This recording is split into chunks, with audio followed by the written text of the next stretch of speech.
सुदेश कमली के वक्षों से दूर हटने का प्रयास करते हुए कहता है, तुम तुम कमली नहीं हो सकती।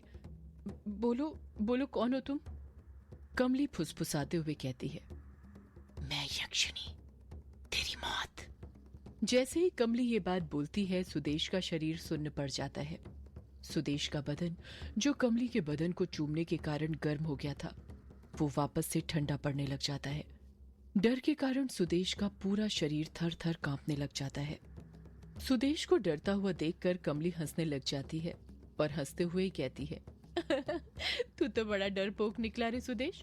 अभी तो बड़ा बहादुर बन रहा था, पर मैंने जैसे ही यक्षिणी का नाम लिया, तेरी तो सारी हवा निकल गई। कमली की ये बात सुनकर सुदेश समझ जाता है कि कमली उसके साथ मजाक कर रही थी। कमली की हंसी सुनकर सुदेश को गुस्सा आने लग जाता है। वो अंदर तक गुस्से से भर जाता है, पर कहता कुछ नहीं। वो अभी भी कमली के बदन के ऊपर ही ध्वस्त पड़ा हुआ था। वो गुस्से से अपनी मुट्ठी भींचता है और अपना गुस्सा बाहर निकालने के लिए ना चाहते हुए भी दोबारा कमली के साथ संभोग करने लग जाता है। सुदेश ने अपनी पूरी ताकत लगा दी थी कमली को दर्द का एहसास कराने के लिए, पर कमली हंसते जा रही थी। उसके चेहरे की हंसी देखकर कोई कह ही नहीं सकता था कि सुदेश उसे पीड़ा पहुंचाने की कोशिश कर रहा है। कमली को तो पीड़ा होती नहीं, उल्टा सुदेश ही फिर कुछ ही मिनट में वापस से कमली के वक्ष पर ध्वस्त हो जाता है। सुदेश इस बार पूरी तरह थक चुका था। उसके शरीर में इतनी जान तक नहीं बची थी कि वो अपने बदन को कमली के बदन पर से हटा सके। कमली फिर कहती है, क्या हुआ सुदेश, फिर थक गया? तू ना बड़ा कमजोर है, तुझे कोई गुप्त रोग तो नहीं है ना? सुदेश मुंह बनाते हुए कहता है, ये कैसी बातें कर रही है कमली तू? मुझे कोई गुप्त रोग नहीं है, समझी तू? कमली सुदेश को अपने बदन पर से हटाते हुए कहती है, अगर रोग नहीं है तो इतनी जल्दी थक कैसे जाता है तू? तेरी पत्नी बहुत दुखी रहती होगी तुझसे, बेचारी। सुदेश उठकर बैठते हुए कहता है, बेचारी वो नहीं मैं हूं, और दुखी वो नहीं मैं रहता हूं। कमली हैरानी के साथ पूछती है, तू दुखी रहता है? पर क्यों? अब तुझे क्या बताऊं, वो मुझे उसके पास ही नहीं आने देती। जब भी करने का बोलो तो कहती है, आज मन नहीं है, कल करेंगे, और उसका कल कभी आता ही नहीं। तभी तो मुझे तेरा सहारा लेना पड़ रहा है। कमली कहती है, अगर तेरी पत्नी तुझे अपने साथ सोने नहीं देती तो वो तेरी बेटी कैसे हुई जो अब शादी के लायक हो गई है?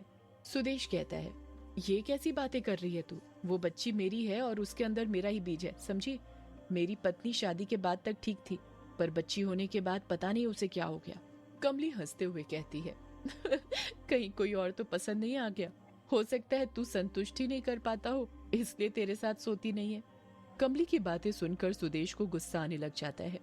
सुदेश गुस्से से उबलते हुए कहता है, वो पत्नी है मेरी, तेरी तरह वैश्या नहीं जिसे संतुष्टि चाहिए, जो पैसों के लिए रोज नए मर्दों के साथ सोए।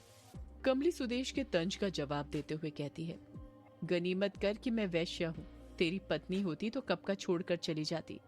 ऐसे मर्द मुझे पसंद नहीं जो इतनी जल्दी ठंडे पड़ जाए। 2 मिनट हुआ नहीं कि सुस्त पड़ गया। एक और बात, मैं पैसों के लिए रोज नए मर्दों के साथ नहीं सोती, बल्कि अपनी मजबूरी के कारण सोती है। अगर हम जैसी वैश्या नहीं रहती तो तू अच्छे से जानता है तुझ जैसे मर्द अपनी तड़प बुझाने के लिए क्या करते। इतना कहकर कमली फिर हंसने लग जाती है। सुदेश पलटकर कुछ नहीं कहता है और वो उठकर रेत पर पड़े अपने कपड़े पहनने लग जाता है। कमली सुदेश को टोकते हुए कहती है, क्या हुआ, तू कपड़े क्यों पहन रहा है?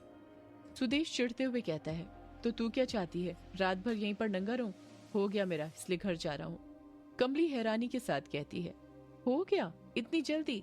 बस 3 बार में? अगर इतना ही करना था तो किसी सड़क किनारे कर लेता, इतनी दूर लाने की क्या जरूरत थी? सुदेश को जवाब नहीं देता है, बस जल्दी जल्दी अपने कपड़े पहनने में लगा रहता है। कमली सुदेश के हाव भाव देखते हुए और फिर हंसते हुए कहती है, तू वो काम भले ही जल्दी ना करता हो, पर कपड़े पहनने का काम उससे जल्दी करता है।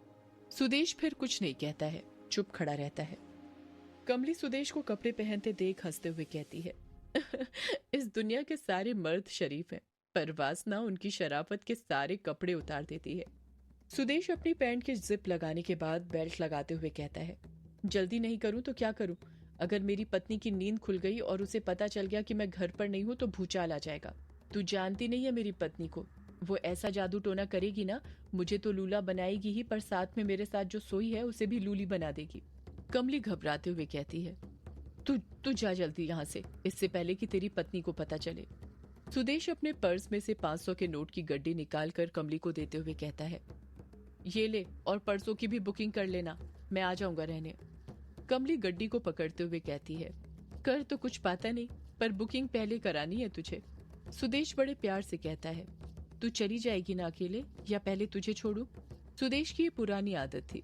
वो भले ही कमली को कितनी भी गालियां दे, पर जाते जाते प्यार के 2 लफ्ज हमेशा बोलकर जाता था, ताकि अगली बार भी वापस आ सके। आखिर वो कमली के मखमल जैसे बदन को छोड़कर जाता भी किसके पास? कमली एक गहरे दर्द के साथ कहती है, तू चले जा सुदेश, मैं चली जाऊंगी। मेरी इज्जत कौन लूटने वाला है? इज्जत लुटाकर ही तो जिंदगी का गुजारा करती हूँ मैं। सुदेश पलटकर कुछ नहीं कहता और चुपचाप वहां से चल देता है। सुदेश के जाते ही कमली भी वहां से जाने की तैयारी करने लग जाती है। कमली अपने नग्न बदन पर हाथ फेरते हुए कहती है, ये सुदेश तो चला गया, पर इस कमली की कमसिन जवानी की आग अब कौन बुझाएगा? कमली अपने होठों पर हाथ फेरते हुए कहती है, मेरी तड़प तो अब और बढ़ने लगी है सुदेश के कारण। भट्टी खुली छोड़कर ही चला गया ढीला, अब क्या करूं मैं? कमली खुद अपने हाथों को अपने बदन पर फेरने लग जाती है। कभी वो अपने हाथों से अपने चेहरे को सहला रही थी, तो कभी अपने वक्षों को, तो कभी अपनी नाभि पर हाथ फेर रही थी। कमली ने अपने बदन के हर एक स्पर्श को महसूस करने के लिए अपनी आंखें बंद कर ली थी। कमली अपने बदन के हर एक अंग पर हाथ फेरते हुए खुद से कह रही थी, कोई तो इस कमली की कमसिन जवानी की आग बुझाओ।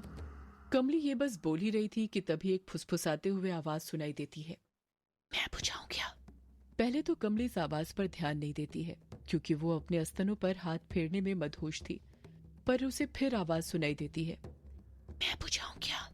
इस बार जैसे ही कमली को फुसफुसाते हुए आवाज सुनाई देती है, कमली फौरन अपनी आंख खोल लेती है।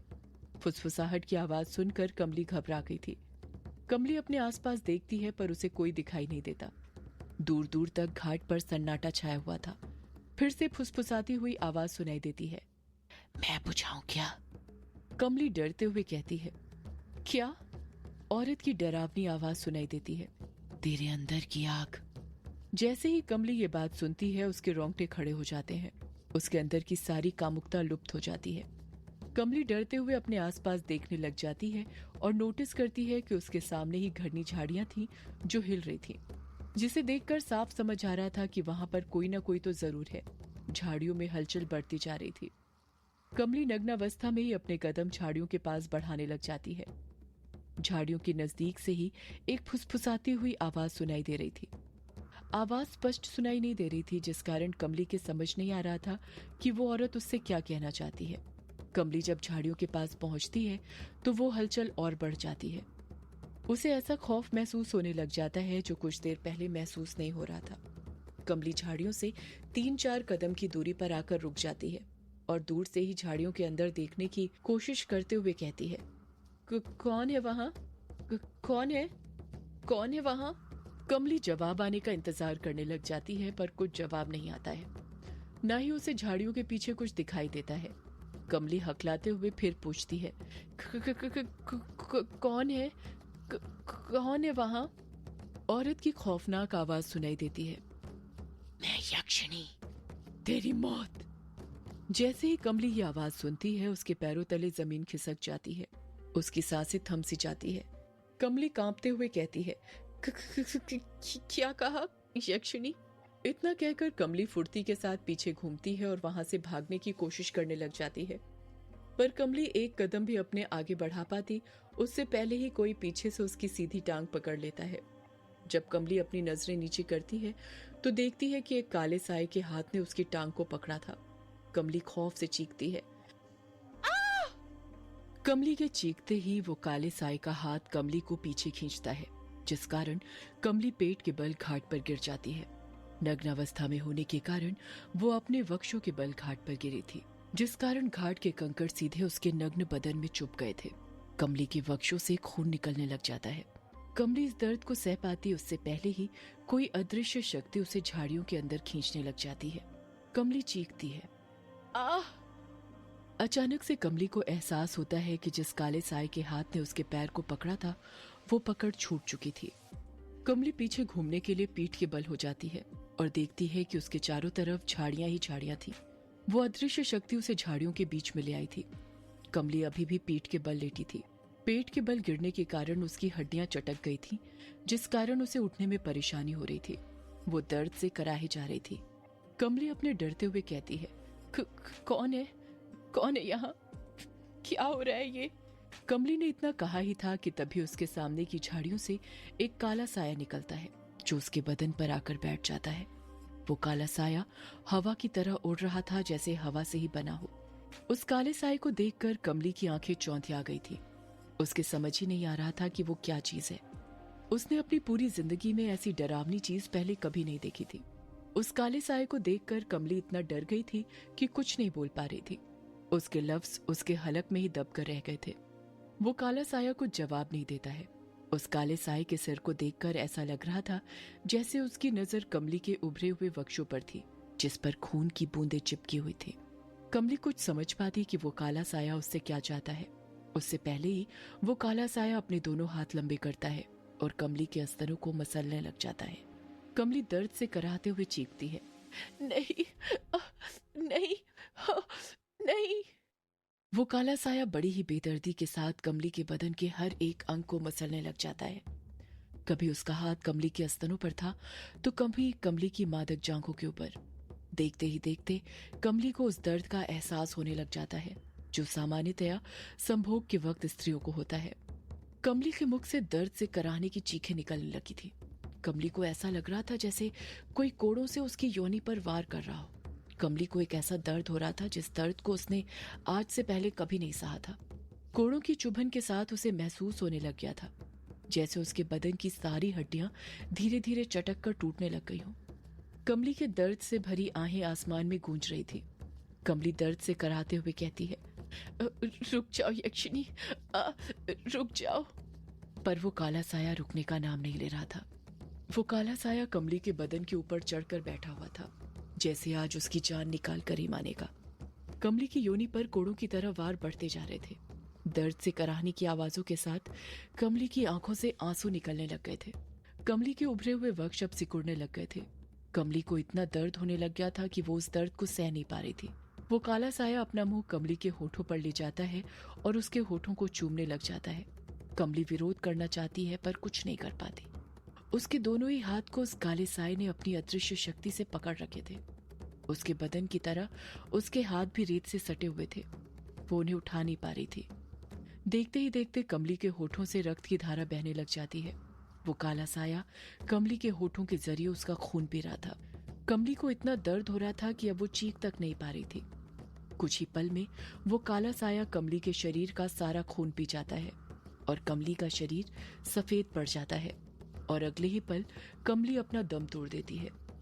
जैसे ही कमली दम तोड़ती है, वो काला साया कमली के सीने के अंदर अपना हाथ डालता है और उसका सिकुड़ा हुआ दिल एक ही झटके में बाहर निकाल लेता है। काले साये के पास से एक औरत की डरावनी आवाज सुनाई देती है, कमली की कमसिन जवानी, खत्म हो गई उसकी कहानी। इसी के साथ ही उसकी हंसी घाट पर गूंजने लग जाती है। सदियों से है पुरानी, ये है यक्षिणी की कहानी। यक्षिणी एक